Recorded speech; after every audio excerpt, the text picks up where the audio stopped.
have trouble with that word.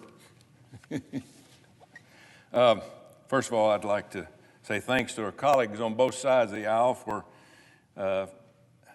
getting out here today and starting down the road to making daylight savings time permanent.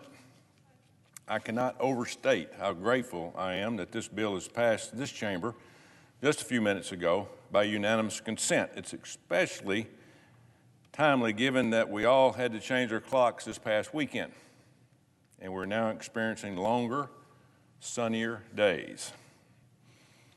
But it would be better news if longer, sunnier days were a new norm and not a cause for a temporary seasonal celebration, which is why I hope my colleagues in the House of Representatives pass this bill quickly.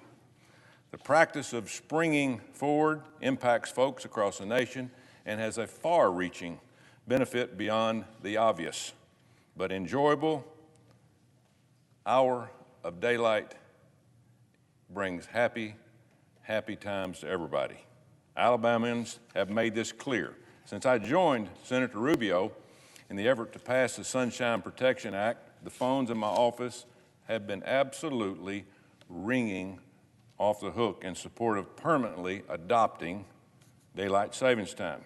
Moms and dads who want more daylight time before putting their kids to bed, so dinner time doesn't feel like bedtime.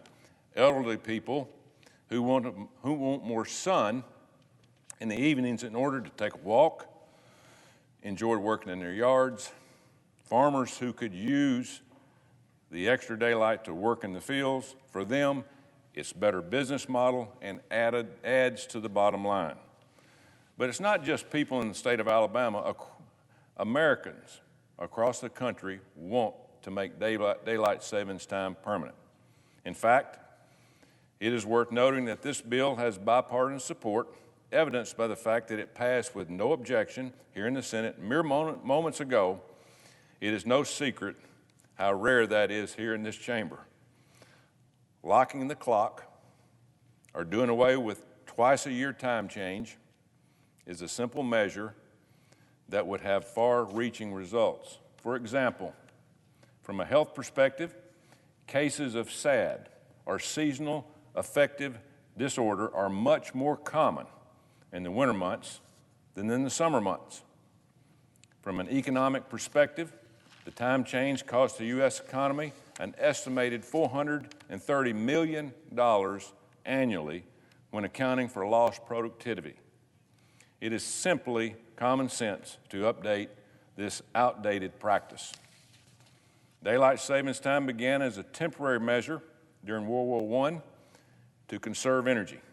But in the last century, our world has changed dramatically. What might have made sense during 1918 does not make sense today.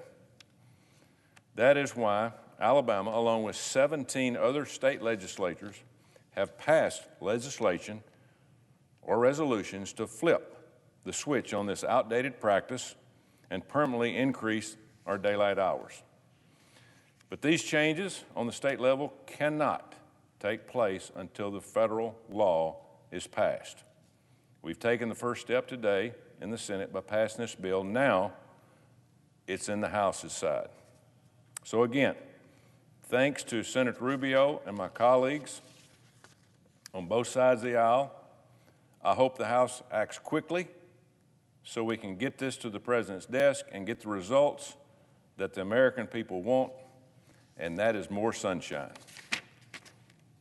I notice the absence of a quorum. Clerk, call the roll.